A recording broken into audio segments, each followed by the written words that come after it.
ਸਤਿ ਸ੍ਰੀ ਅਕਾਲ। ਤੁਸੀਂ ਲੋਕਰਾਣੀ ਚੈਨਲ ਪੰਜਾਬੀ ਦੇਖ ਰਹੇ ਹੋ। ਮੈਂ ਤੁਹਾਡੇ ਨਾਲ ਸੁਖਿੰਦਰ ਸਿੰਘ, ਮੇਰੇ ਨਾਲ ਸਿਆਸੀ ਮਾਹਰ ਡਾਕਟਰ ਭੀਵਿੰਦਰ ਸਿੰਘ ਮੌਜੂਦ ਨੇ। ਗੱਲਬਾਤ ਕਿ ਕੇਂਦਰ ਸਰਕਾਰ ਕਿਸਾਨਾਂ ਦੇ ਨਾਲ ਖੁੰਦਕ ਕੱਢ ਰਹੀ ਹੈ। ਇਹ ਅਸੀਂ ਨਹੀਂ ਕਹਿ ਰਹੇ, ਬਲਬੀਰ ਸਿੰਘ ਰਾਜੇਵਾਲ ਕਹਿ ਰਹੇ ਨੇ, ਵੱਡੇ ਕਿਸਾਨ ਲੀਡਰ। ਇਸ ਦਾ ਕਾਰਨ ਇਹ ਹੈ ਕਿ ਨਰਮੇ ਦੇ ਬੀਟੀ ਬੀਜਾਂ ਦੇ ਭਾਅ ਦੇ ਵਿੱਚ ਰੇਟ ਦੇ ਵਿੱਚ ਵਾਧਾ ਕਰ ਦਿੱਤਾ ਗਿਆ, ਕਰੀਬ 37 ਰੁਪਏ ਵਾਧਾ। 730 ਮਿਲਦਾ ਸੀ ਪਹਿਲਾਂ, ਹੁਣ 767 ਦਾ ਮਿਲਦਾ ਹੈ। ਇਹਦੇ ਨਾਲ ਨਰਮਾ ਪੱਟੀ ਦੇ ਕਿਸਾਨਾਂ ਨੂੰ ਕਿੱਦਾਂ ਦਾ ਨੁਕਸਾਨ ਹੋਣਾ ਹੈ, ਉਹਦੇ ਉੱਤੇ ਅਸੀਂ ਗੱਲਬਾਤ ਕਰਾਂਗੇ। ਇਸ ਤੋਂ ਇਲਾਵਾ ਪ੍ਰਧਾਨ ਮੰਤਰੀ ਮੋਦੀ ਸਾਹਿਬ ਲਗਾਤਾਰ ਇਹ ਗੱਲ ਕਹਿ ਰਹੇ ਨੇ। ਭਾਜਪਾ ਦਾ ਸਥਾਪਨਾ ਦਿਵਸ ਕੱਲ ਮਨਾਇਆ। ਪ੍ਰਧਾਨ ਮੰਤਰੀ ਸਾਹਿਬ ਨੇ ਕਿਹਾ ਕਿ ਕੋਈ ਕਿਸਾਨਾਂ ਦੀ ਜ਼ਮੀਨ ਨਹੀਂ ਜਾਏਗੀ, ਕਿਸੇ ਦੀ ਨਾਗਰਿਕਤਾ ਨਹੀਂ ਜਾਣੀ। Citizenship amendment act, NRC, NPR ਨੂੰ ਲੈ ਕੇ ਜਿਹੜਾ ਰੌਲਾ ਰੱਪਾ ਪਾਇਆ ਗਿਆ ਸਭ ਝੂਠ ਹੈ। ਧਾਰਾ 370 ਨੂੰ ਲੈ ਕੇ ਜਿਹੜੀ ਅਫਵਾਹਾਂ ਫੈਲਾਈਆਂ ਜਾ ਰਹੀਆਂ ਨੇ, ਇਸ ਸਭ ਦੇ ਬਾਰੇ ਪ੍ਰਧਾਨ ਮੰਤਰੀ ਸਾਹਿਬ ਨੇ ਕਿਹਾ ਕਿ ਜਿੰਨੇ ਵੀ ਹੁਣ ਤੱਕ ਬੀਜੇਪੀ ਨੇ ਫੈਸਲੇ ਲਏ ਨੇ, ਸਿਰਫ ਤੇ ਸਿਰਫ ਕੁਝ ਲੋਕ ਵਿਰੋਧੀ ਜਿਹੜੇ ਨੇ ਉਹ ਇਹਨੂੰ ਲੈ ਕੇ ਅਸਥਿਰਤਾ ਪੈਦਾ ਕਰ ਰਹੇ ਨੇ ਦੇਸ਼ ਦੇ ਅੰਦਰ। ਉਹ ਕਹਿੰਦੇ ਜਦੋਂ ਇਹ ਜਿੱਤ ਜਾਂਦੇ ਨੇ ਉਦੋਂ ਤਾਂ ਜਸ਼ਨ ਮਨਾਉਂਦੇ ਨੇ, ਤੇ ਜਦੋਂ ਭਾਜਪਾ ਵਾਲਿਆਂ ਦੀ ਜਿੱਤ ਹੁੰਦੀ ਹੈ ਤਾਂ ਇਹ ਕਹਿੰਦੇ ਨੇ ਕਿ ਈਵੀਐਮ ਦੇ ਵਿੱਚ ਗੜਬੜੀ ਹੈ। ਇਸ ਉੱਤੇ ਵੀ ਅਸੀਂ ਗੱਲਬਾਤ ਕਰਾਂਗੇ ਕਿ ਕਿਸ ਤਰ੍ਹਾਂ ਦੇ ਸਵਾਲ ਉੱਠਦੇ ਨੇ। ਬਲਬੀਰ ਸਿੰਘ ਰਾਜੇਵਾਲ ਹੋਣਾ ਦੇ ਉੱਤੇ ਇੱਕ ਲਗਾਤਾਰ ਜਿਹੜੇ ਰਵਨੀਤ ਸਿੰਘ ਬਿੱਟੂ ਨੇ ਉਹ ਕਿਸਾਨ ਲੀਡਰਾਂ ਨੂੰ ਲਗਾਤਾਰ ਘੇਰਦੇ ਨੇ। ਉਹਨਾਂ ਦਾ ਨਵਾਂ ਬਿਆਨ ਸਾਹਮਣੇ ਆਇਆ। ਬਿੱਟੂ ਸਾਹਿਬ ਕਹਿੰਦੇ ਨੇ ਕਿ ਬਲਬੀਰ ਸਿੰਘ ਰਾਜੇਵਾਲ ਆਮ ਆਦਮੀ ਪਾਰਟੀ ਦੀ ਟਿਕਟ ਤੋਂ ਚੋਣ ਲੜਨਗੇ, ਪਰ ਇੱਥੇ ਸਵਾਲ ਇਹ ਪੈਦਾ ਹੁੰਦਾ ਹੈ ਕਿ ਕੀ ਉਹ ਚੋਣ ਨਹੀਂ ਲੜ ਸਕਦੇ? ਇਸ ਦਾ ਕਾਰਨ ਕੀ ਹੈ? ਕੀ ਸਿਰਫ ਸਿਆਸੀ ਲੀਡਰਾਂ ਨੂੰ ਹੀ ਹੈ ਕਿ ਉਹ ਚੋਣਾਂ ਲੜ ਸਕਦੇ ਨੇ, ਜਾਂ ਉਹਨਾਂ ਦੇ ਪਰਿਵਾਰ ਵਾਲੇ ਲੜ ਸਕਦੇ ਨੇ? ਕੀ ਕਿਸੇ ਹੋਰ ਦਾ ਅਧਿਕਾਰ ਨਹੀਂ ਕਿ ਉਹ ਚੋਣਾਂ ਲੜੇ? ਹਾਂ, ਇਹ ਜ਼ਰੂਰ ਹੈ ਕਿ ਉਹ ਉਹਨਾਂ ਦੀ ਪਾਰਟੀ ਤੋਂ ਚੋਣ ਨਹੀਂ ਲੜ ਰਹੇ। ਜੇ ਲੜ ਰਹੇ ਹੁੰਦੇ ਤਾਂ ਸ਼ਾਇਦ ਇਹ ਬਿਆਨ ਸਾਹਮਣੇ ਨਹੀਂ ਸੀ ਆਉਣਾ। ਬੀਜੇਪੀ ਦਾ ਵਿਰੋਧ ਜਿਹੜਾ ਵੱਡੇ ਪੱਧਰ ਤੇ ਜਾਰੀ ਹੈ, ਇਹ ਵੀ ਖਬਰ ਚਰਚਾ ਦੇ ਵਿੱਚ ਆ। ਸ਼ਾਹਬਾਦ ਦੇ ਵਿੱਚ ਕੱਲ ਤੁਸੀਂ ਦੇਖਿਆ ਕਿ ਭਾਜਪਾ ਦੇ ਸੰਸਦ ਮੈਂਬਰ ਦਾ ਵਿਰੋਧ ਹੋਇਆ।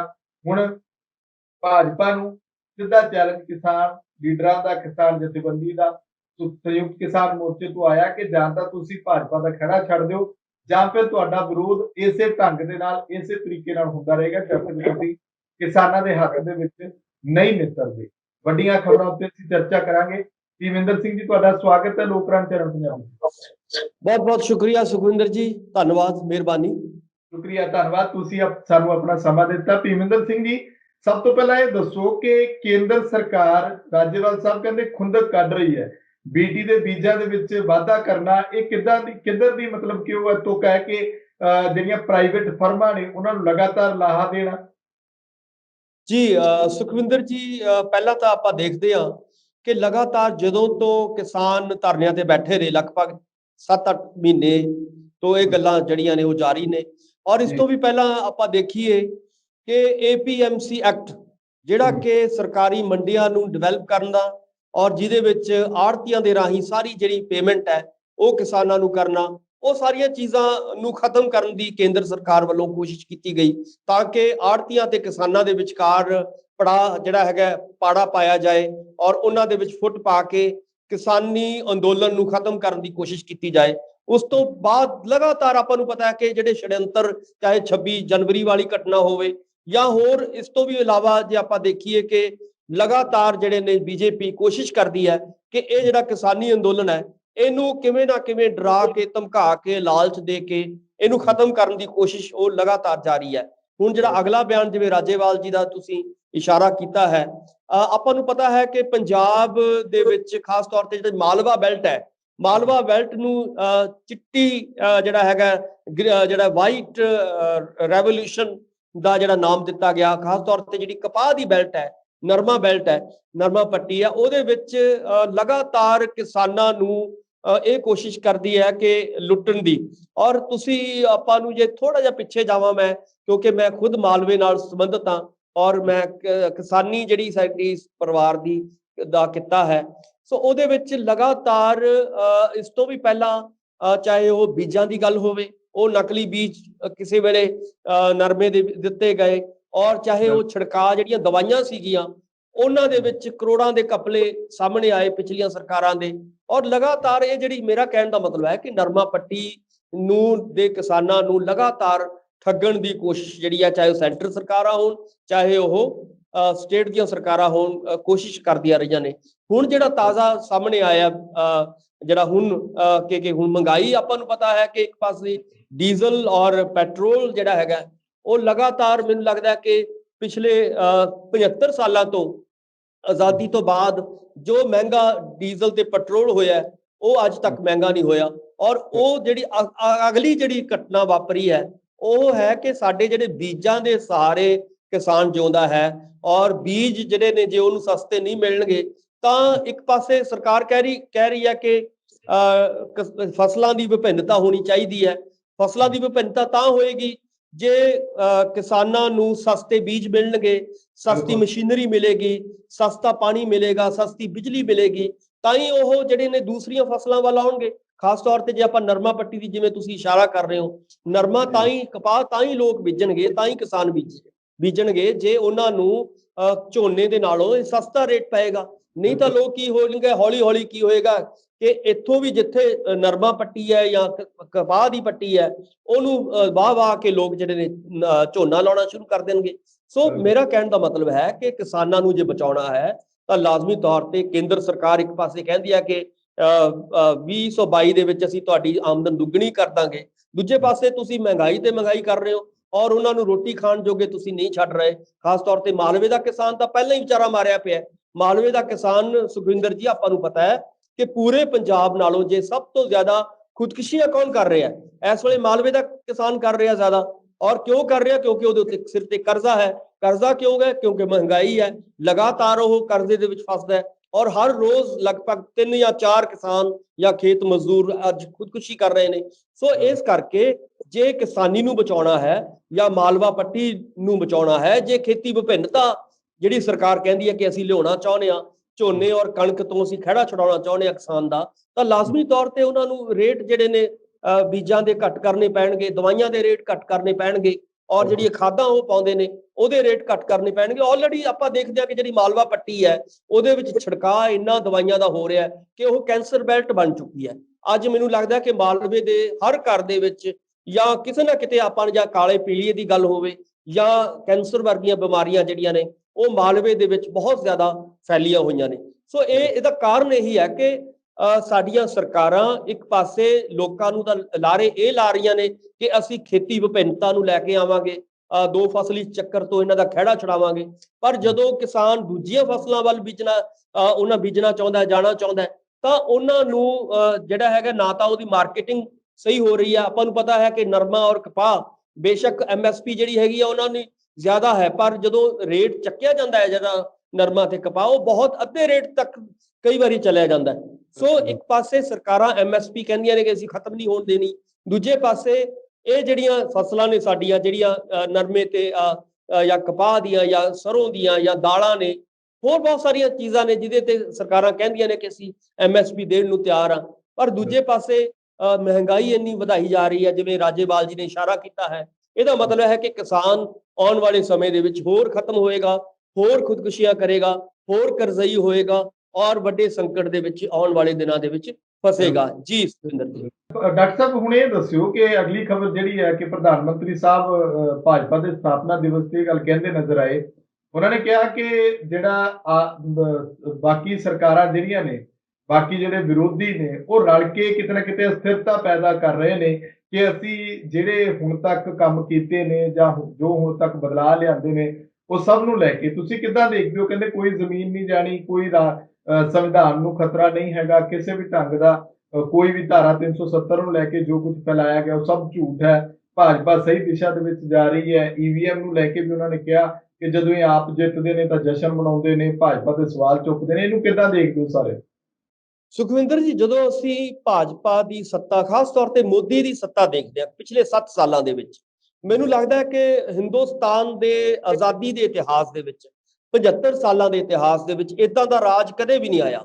ਇਹਦਾ ਮਤਲਬ ਇਹ ਹੈ ਕਿ ਭਾਜਪਾ ਦਾ ਜਿਹੜਾ ਏਜੰਡਾ ਹੈ, ਜਿਵੇਂ ਤੁਸੀਂ ਕੱਲ ਉਹਨਾਂ ਨੇ ਕਿਹਾ ਕਿ ਸਾਡਾ ਸਥਾਪਨਾ ਦਿਵਸ ਸੀਗਾ, ਉਹਨਾਂ ਦਾ ਮੇਨ ਏਜੰਡਾ ਕੀ ਹੈ?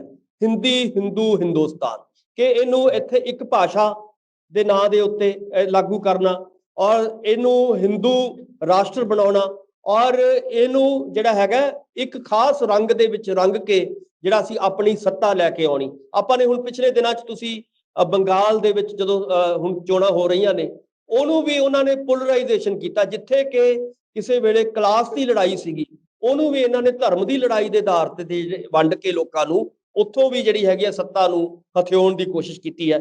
ਇਸ ਤੋਂ ਇਲਾਵਾ ਜਿਹੜੇ ਤੁਸੀਂ ਵੱਖ-ਵੱਖ ਕਾਨੂੰਨ ਲੈ ਕੇ ਆਏ ਨੇ, ਲਗਭਗ 45 ਕਾਨੂੰਨ ਇਹਨਾਂ ਨੇ ਪਿਛਲੇ ਸਾਲ ਜਿਹੜੇ ਨੇ ਉਹ ਲਾਗੂ ਕੀਤੇ। ਖਾਸ ਤੌਰ ਤੇ ਜੇ ਮੈਂ ਕਿਸਾਨਾਂ ਦੀ ਗੱਲ ਕਰਾਂ ਜਾਂ ਮਜ਼ਦੂਰਾਂ ਦੀ ਗੱਲ ਕਰਾਂ, ਇੰਨੇ ਖਤਰਨਾਕ ਕਾਨੂੰਨ ਜਿਹੜੇ ਨੇ ਉਹ ਇੰਨੇ ਕਦੇ ਵੀ ਕਿਸੇ ਵੀ ਸਰਕਾਰ ਨੇ ਅੱਜ ਤੱਕ ਨਹੀਂ ਲਿਆਂਦੇ, ਜਿੰਨੇ ਮੋਦੀ ਸਰਕਾਰ ਨੇ ਪਿਛਲੇ ਸਾਲਾਂ ਦੇ ਵਿੱਚ ਲੈ ਕੇ ਲਿਆਂਦੇ ਨੇ।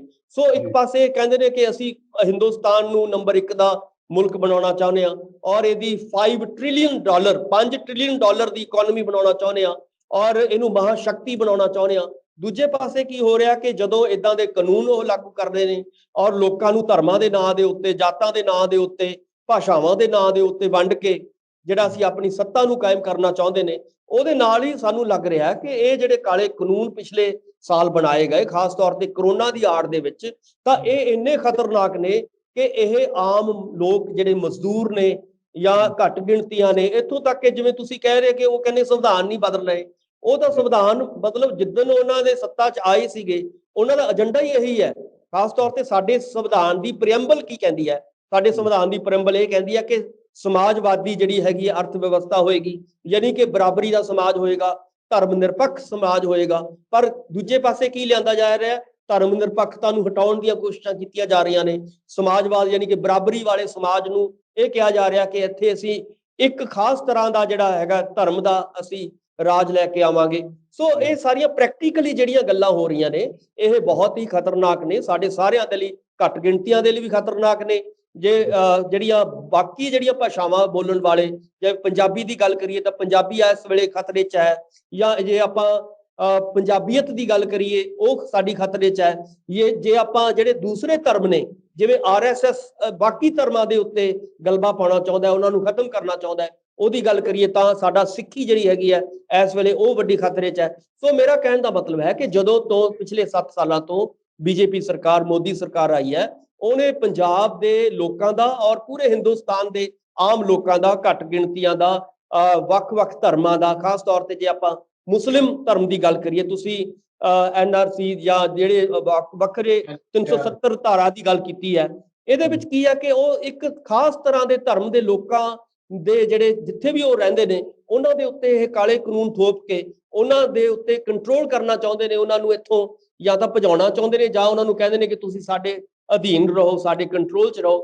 ਸੋ ਇਸ ਤਰ੍ਹਾਂ ਦੀਆਂ ਜਿਹੜੀਆਂ ਸੌੜੀਆਂ ਸਿਆਸਤਾਂ ਜਿਹੜੀਆਂ ਨੇ, ਕੁਝੀਆਂ ਹਰਕਤਾਂ ਜਿਹੜੀਆਂ ਨੇ ਔਰ ਇਹ ਕੂਟਨੀਤੀਆਂ ਜਿਹੜੀਆਂ ਨੇ, ਇਹਦੇ ਰਾਹੀਂ ਲੋਕਾਂ ਨੂੰ ਖਤਮ ਕਰਨ ਦੀ, ਔਰ ਇੱਕ ਮੈਨੂੰ ਲੱਗਦਾ ਹੈ ਕਿ ਕਿਸੇ ਵੇਲੇ 1975 ਦੇ ਵਿੱਚ ਇੰਦਰਾ ਗਾਂਧੀ ਜੀ ਨੇ ਐਮਰਜੈਂਸੀ ਲਾਈ ਸੀਗੀ। ਅੱਜ ਹਾਲਾਤ ਕੀ ਹੋ ਰਹੇ ਨੇ, ਬੇਸ਼ੱਕ ਇਹਨਾਂ ਨੇ ਐਲਾਨੀ ਨਹੀਂ ਹੈ ਪਰ ਅਣਐਲਾਨੀ ਐਮਰਜੈਂਸੀ ਮੈਨੂੰ ਲੱਗਦਾ ਹੈ ਕਿ ਹਿੰਦੁਸਤਾਨ ਦੇ ਵਿੱਚ ਲੱਗੀ ਹੋਈ ਹੈ। ਔਰ ਜਿਹੜਾ ਵੀ ਮੋਦੀ ਸਾਹਿਬ ਦੇ ਖਿਲਾਫ ਜਾਂ ਮੋਦੀ ਗਵਰਨਮੈਂਟ ਦੇ ਖਿਲਾਫ ਕੋਈ ਬੋਲਦਾ ਹੈ ਉਹਨੂੰ ਜਾਂ ਤਾਂ ਦੇਸ਼ ਧਰੋਹ ਦਾ ਫਤਵਾ ਦਿੱਤਾ ਜਾਂਦਾ ਹੈ ਜਾਂ ਇਹ ਕਹਿ ਦਿੱਤਾ ਜਾਂਦਾ ਹੈ ਕਿ ਇਹ ਸਾਰਾ ਕੁਝ ਜਿਹੜੇ ਨੇ ਇਹ ਵਿਰੋਧੀ ਪਾਰਟੀਆਂ, ਜਿਵੇਂ ਤੁਸੀਂ ਇਸ਼ਾਰਾ ਕਰ ਰਹੇ ਹੋ ਕਿ ਵਿਰੋਧੀਆਂ ਦੇ ਇਸ਼ਾਰੇ ਤੇ ਹੋ ਰਿਹਾ, ਜਦੋਂ ਕਿ ਆਪਾਂ ਨੂੰ ਪਤਾ ਹੈ ਕਿ ਚਾਹੇ ਕਿਸਾਨ ਹੋਣ, ਚਾਹੇ ਮਜ਼ਦੂਰ ਹੋਣ ਜਾਂ ਮੁਲਾਜ਼ਮ ਹੋਣ, ਉਹ ਵਿਚਾਰੇ ਆਪਣੇ ਰੋਣੇ ਰੋ ਰਹੇ ਨੇ। ਚਾਹੇ ਕਿਸਾਨ, ਆਪਾਂ ਨੂੰ ਪਤਾ ਹੈ ਕਿ ਕਾਲੇ ਕਾਨੂੰਨਾਂ ਕਰਕੇ ਕਿਵੇਂ ਇਸ ਵੇਲੇ ਪਿਛਲੇ ਲੰਬੇ ਸਮੇਂ ਤੋਂ, ਚਾਹੇ ਉਹ ਠੰਡ ਹੋਵੇ ਚਾਹੇ ਅੱਤ ਦੀ ਗਰਮੀ ਹੋਵੇ, ਉਹ ਲਗਾਤਾਰ ਵਿਚਾਰੇ ਦਿੱਲੀ ਦੇ ਬਾਰਡਰਾਂ ਦੇ ਉੱਤੇ ਬੈਠੇ ਨੇ।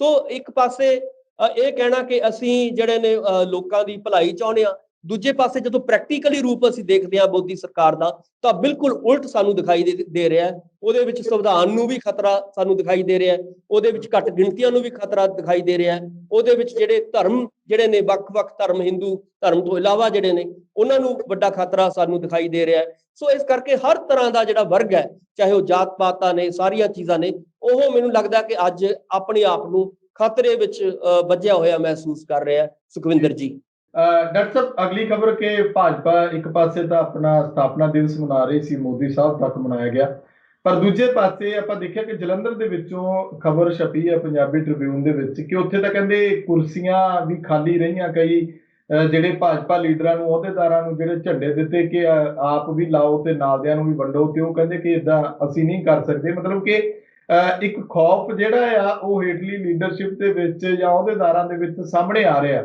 ਜਿਵੇਂ ਹੁਣ ਕਿਹਾ ਜਾਂਦਾ ਹੈ ਕਿ ਜਾ ਕੇ ਦਿੱਲੀ ਘੇਰ ਲਓ, ਦਿੱਲੀ ਦੇ ਵਿੱਚ ਭਾਜਪਾ ਲੀਡਰਾਂ ਦੇ ਨੱਕ 'ਚ ਦਮ ਕਰੋ, ਪਰ ਇੱਥੇ ਜ਼ਮੀਨੀ ਲੈਵਲ ਤੇ ਇਹਨਾਂ ਲੀਡਰਾਂ ਦਾ ਵਿਰੋਧ ਕਰਨ ਦਾ ਕੋਈ ਫਾਇਦਾ ਨਹੀਂ। ਰਵਨੀਤ ਸਿੰਘ ਬਿੱਟੂ ਦਾ ਇਹ ਬਿਆਨ ਸਾਹਮਣੇ ਆਇਆ। ਇਹਨੂੰ ਕਿੱਦਾਂ ਦੇਖਦੇ ਹੋ ਕਿ ਭਾਜਪਾ ਦਾ ਕੋਈ ਝੰਡਾ ਲੈਣ ਨੂੰ ਤਿਆਰ ਨਹੀਂ? ਪਹਿਲਾਂ ਪਿੱਛੇ ਚੋਣਾਂ ਹੋਈਆਂ ਮਿਊਨਿਸਪਲ ਕਮੇਟੀ ਦੀਆਂ, ਉਦੋਂ ਕੋਈ ਟਿਕਟ ਲੈਣ ਨੂੰ ਤਿਆਰ ਨਹੀਂ ਸੀਗਾ, ਧੱਕੇ ਨਾਲ ਟਿਕਟਾਂ ਦਿੱਤੀਆਂ ਤਾਂ ਉਹਨਾਂ ਨੇ ਪਾਰਟੀ ਦਾ ਚੋਣ ਨਿਸ਼ਾਨ ਨਹੀਂ ਲਾਇਆ, ਤੇ ਹੁਣ ਸਥਾਪਨਾ ਦਿਵਸ ਤੇ ਕਹਿੰਦੇ ਕਿਸਾਨਾਂ ਦਾ ਡਰ ਹੀ ਇੰਨਾ ਸੀ ਕਿ ਉੱਥੇ ਪਹੁੰਚਿਆ ਹੀ ਕੋਈ ਨਹੀਂ, ਬਹੁਤ ਘੱਟ ਗਿਣਤੀ ਦੇ ਵਿੱਚ ਪਹੁੰਚੇ।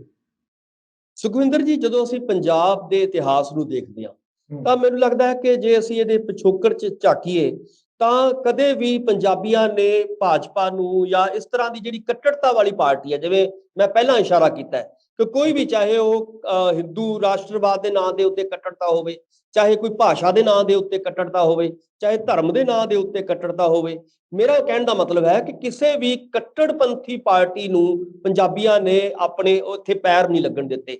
ਤੁਸੀਂ ਦੇਖੋਗੇ ਕਿ ਬਸਪਾ ਤੋਂ ਲੈ ਕੇ ਭਾਜਪਾ ਤੱਕ, ਇੱਥੋਂ ਤੱਕ ਕਿ ਕਈ ਵਾਰੀ ਜਿਹੜੇ ਨੇ ਆਪਾਂ ਨੇ ਸਿੱਖੀ ਵਾਲੇ ਜਿਹੜੇ ਨੇ ਕੱਟੜ ਲੋਕ ਜਿਹੜੇ, ਉਹਨਾਂ ਨੂੰ ਵੀ ਇੱਥੇ ਪੈਰ ਨਹੀਂ ਉਹਨਾਂ ਦੇ ਲੱਗੇ ਇੱਥੇ। ਸੋ ਇੱਥੇ ਮੇਰਾ ਕਹਿਣ ਦਾ ਮਤਲਬ ਹੈ ਕਿ ਪੰਜਾਬ ਦੀ ਜਿਹੜੀ ਸਰਜ਼ਮੀਨ ਹੈ, ਪੰਜਾਬ ਦਾ ਇਤਿਹਾਸ ਹੈ, ਉਹ ਇੱਕ ਉਦਾਰਵਾਦੀ ਜਿਹੜੀ ਸੱਭਿਅਤਾ ਦੇ ਤੌਰ ਤੇ ਜਾਣਿਆ ਜਾਂਦਾ ਹੈ। ਆਪਾਂ ਸ਼੍ਰੀ ਗੁਰੂ ਗ੍ਰੰਥ ਸਾਹਿਬ ਦੀ ਗੱਲ ਕਰਦੇ ਹਾਂ। ਸ਼੍ਰੀ ਗੁਰੂ ਗ੍ਰੰਥ ਸਾਹਿਬ ਦੇ ਵਿੱਚ ਸ਼੍ਰੀ ਗੁਰੂ ਨਾਨਕ ਦੇਵ ਜੀ ਨੇ ਹਰ ਧਰਮ ਦੇ ਲੋਕਾਂ ਨੂੰ, ਹਰ ਭਾਸ਼ਾ ਦੇ ਲੋਕਾਂ ਨੂੰ, ਸੰਤਾਂ ਨੂੰ, ਮਹਾਤਮਾ ਨੂੰ, ਮਹਾਪੁਰਸ਼ਾਂ ਨੂੰ ਉਹਦੇ ਵਿੱਚ ਸਥਾਨ ਦਿੱਤਾ ਹੈ।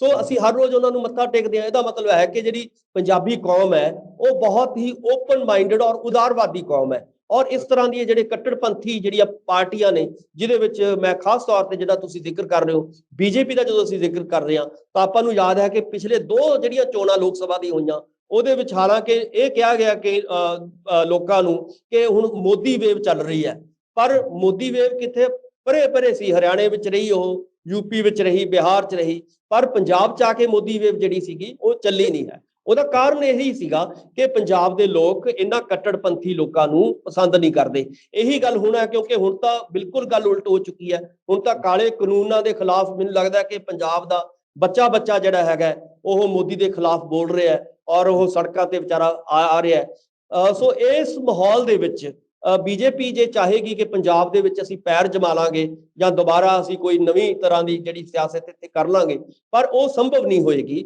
ਜਿਵੇਂ ਤੁਸੀਂ ਕਿਹਾ ਕਿ ਉਹ ਤਾਂ ਉਹਨਾਂ ਦੇ ਝੰਡੇ ਵੀ ਲੋਕ ਲੱਗਣ ਨਹੀਂ ਦੇਣਗੇ। ਜੋ ਮਲੋਟ ਵਾਲੀ ਪਿਛਲੇ ਘਟਨਾ ਵਾਪਰੀ ਹੈ, ਤੁਸੀਂ ਉੱਥੋਂ ਅੰਦਾਜ਼ਾ ਲਾ ਲਓ ਕਿ ਲੋਕਾਂ ਦੇ ਵਿੱਚ ਕਿੰਨਾ ਗੁੱਸਾ ਭਰਿਆ ਪਿਆ, ਲੋਕ ਕਿੰਨੇ ਤੰਗ ਨੇ ਬੀਜੇਪੀ ਵਾਲਿਆਂ ਤੋਂ। ਸੋ ਇਹ ਸਾਰੀ ਚੀਜ਼ ਨੂੰ ਦੇਖਦੇ ਹੋਏ ਆਉਣ ਵਾਲਾ ਸਮਾਂ ਜਿਹੜਾ ਹੈਗਾ ਉਹ ਬੀਜੇਪੀ ਪੰਜਾਬ ਦੇ ਵਿੱਚ ਘੱਟੋ ਘੱਟ ਜਿਹੜਾ ਹੈਗਾ ਉਹ ਨਹੀਂ, ਇੱਥੋਂ ਤੱਕ ਕਿ ਮੈਂ ਇਹ ਵੀ ਕਹਿਣਾ ਕਿ ਹੁਣ ਇਕੱਲੇ ਪੰਜਾਬ ਦੀ ਵਾਰੀ ਨਹੀਂ ਹੈ। ਹੁਣ ਹੌਲੀ ਹੌਲੀ ਹਰਿਆਣੇ ਦੇ ਵਿੱਚ ਤੁਸੀਂ ਦੇਖੋਗੇ ਕਿ ਹਰਿਆਣੇ ਦੇ ਵਿੱਚ ਜੋ ਬੀਜੇਪੀ ਦਾ ਹਾਲ ਹੋਣ ਜਾ ਰਿਹਾ ਹੈ ਔਰ ਯੂਪੀ ਦੇ ਵਿੱਚ ਜੋ ਹਾਲ ਹੋਣ ਜਾ ਰਿਹਾ ਹੈ, ਉੱਤਰਾਖੰਡ ਦੇ ਵਿੱਚ ਜੋ ਬੀਜੇਪੀ ਦਾ ਆਉਣ ਵਾਲੀਆਂ ਚੋਣਾਂ ਦੇ ਵਿੱਚ ਤੁਸੀਂ ਦੇਖੋਗੇ ਇਹਦੇ ਰਿਜ਼ਲਟ ਨਿਕਲਦੇ। ਸੋ ਕਹਿਣ ਦਾ ਮਤਲਬ ਹੈ ਕਿ ਬੀਜੇਪੀ ਦੀ ਪੁੱਠੀ ਗਿਣਤੀ ਸ਼ੁਰੂ ਹੋ ਚੁੱਕੀ ਹੈ। ਸੋ ਇਸ ਕਰਕੇ ਆਉਣ ਵਾਲੀਆਂ ਜਿਹੜੀਆਂ ਚੋਣਾਂ 24 ਦੀਆਂ ਹੋਣਗੀਆਂ, ਉਹਦੇ ਵਿੱਚ ਜਿਹੜੀਆਂ ਸੀਗਾ ਲੋਕ ਨਵੇਂ ਬਦਲ ਤਲਾਸ਼ਣ ਦੀ ਕੋਸ਼ਿਸ਼ ਕਰਨਗੇ।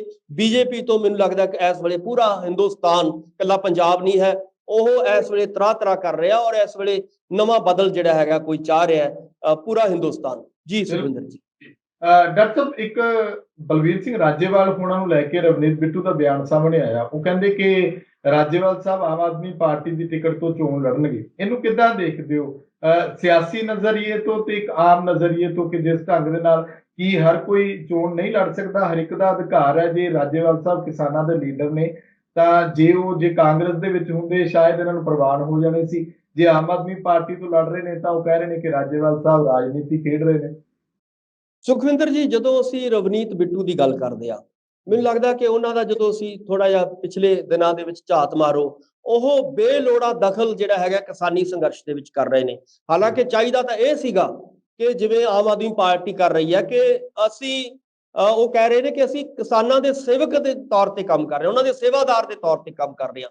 ਪਰ ਇੱਥੇ ਕੀ ਹੋ ਰਿਹਾ ਹੈ ਕਿ ਬਿੱਟੂ ਜੀ ਲਗਾਤਾਰ ਉਹਨਾਂ ਦੇ ਵਿੱਚ ਜਾ ਰਹੇ ਨੇ ਔਰ ਲੀਡਰ ਬਣਨ ਦੀ ਕੋਸ਼ਿਸ਼ ਕਰ ਰਹੇ ਨੇ। ਫਿਰ ਹੋਰ ਦਾ ਨਤੀਜਾ ਕੀ ਨਿਕਲ ਰਿਹਾ ਕਿ ਕੁੱਟ ਪੈ ਰਹੀ ਹੈ ਉਹਨਾਂ ਨੂੰ, ਲਗਾਤਾਰ ਉਹਦੀਆਂ ਪੱਗਾਂ ਲਾਈਆਂ ਜਾ ਰਹੀਆਂ ਨੇ। ਉਹ ਅਜੇ ਇਸ ਇਸ਼ਾਰੇ ਨੂੰ ਵੀ ਨਹੀਂ ਸਮਝ ਰਹੇ। ਉਹ ਲਗਾਤਾਰ ਉਹ ਕਿਸਾਨਾਂ ਦੇ ਵਿੱਚ ਜਦੋਂ ਤੁਸੀਂ ਪੰਗਾ ਲਾਓਗੇ, ਜਾ ਕੇ ਉਹਨਾਂ ਦੇ ਵਿੱਚ ਦਖਲ ਅੰਦਾਜ਼ੀ ਕਰੋਗੇ, ਬਿਆਨਬਾਜ਼ੀ ਕਰੋਗੇ, ਤਾਂ ਕਿਸਾਨ ਭੜਕਣਗੇ ਹੋਰ। ਸੋ ਇਹ ਮੈਨੂੰ ਲੱਗਦਾ ਹੈ ਕਿ ਜਾਂ ਤਾਂ ਕਾਂਗਰਸ ਦਾ ਏਜੰਡਾ ਇਹ ਹੈ ਕਿ ਕਿਸਾਨਾਂ ਨੂੰ ਭੜਕਾਓ ਔਰ ਲੋਕਾਂ ਦੇ ਵਿੱਚ ਫੁੱਟ ਪਵਾ ਕੇ ਜਿਹੜਾ ਹੈਗਾ ਇਸ ਸੰਘਰਸ਼ ਨੂੰ ਤਾਰ-ਪੀੜੋ ਖਤਮ ਕਰਨ ਦੀ ਕੋਸ਼ਿਸ਼ ਕੀਤੀ ਜਾ ਰਹੀ ਹੈ। ਸੋ ਲਗਾਤਾਰ ਬਿੱਟੂ ਜੀ ਦੇ ਇਦਾਂ ਦੇ ਬਿਆਨ ਆਉਣੇ ਔਰ ਦਿੱਲੀ ਦੇ ਵਿੱਚ ਜਾ ਕੇ ਕਿਸਾਨਾਂ ਤੋਂ ਕੁੱਟ ਖਾਣੀ ਔਰ ਉਸ ਤੋਂ ਵੀ ਬਾਅਦ ਜਿਹੜਾ ਹੈਗਾ ਇਹ ਕਹਿਣਾ ਕਿ ਇਹ ਤਾਂ ਆਮ ਆਦਮੀ ਪਾਰਟੀ ਦੇ ਬੰਦੇ ਆ ਕਿਸਾਨ ਔਰ ਖਾਸ ਤੌਰ ਤੇ ਰਾਜੇਵਾਲ ਇੱਕ ਮੈਨੂੰ ਲੱਗਦਾ ਕਿ ਜੇ ਸਭ ਤੋਂ ਕੋਈ ਚੰਗਾ ਚਿਹਰਾ ਕਿਸਾਨੀ ਲੀਡਰ ਉੱਭਰਿਆ ਉਹ ਰਾਜੇਵਾਲ ਜੀ ਨੇ ਔਰ ਸਿਆਣੇ ਲੋਕ ਮੰਨਦੇ ਨੇ ਉਹਨਾਂ ਨੂੰ ਕਿ ਯਾਰ ਇਹ ਇਦਾਂ ਦੇ ਲੀਡਰ ਸਾਡੇ ਕਿਸਾਨ ਹੋਣੇ ਚਾਹੀਦੇ ਨੇ।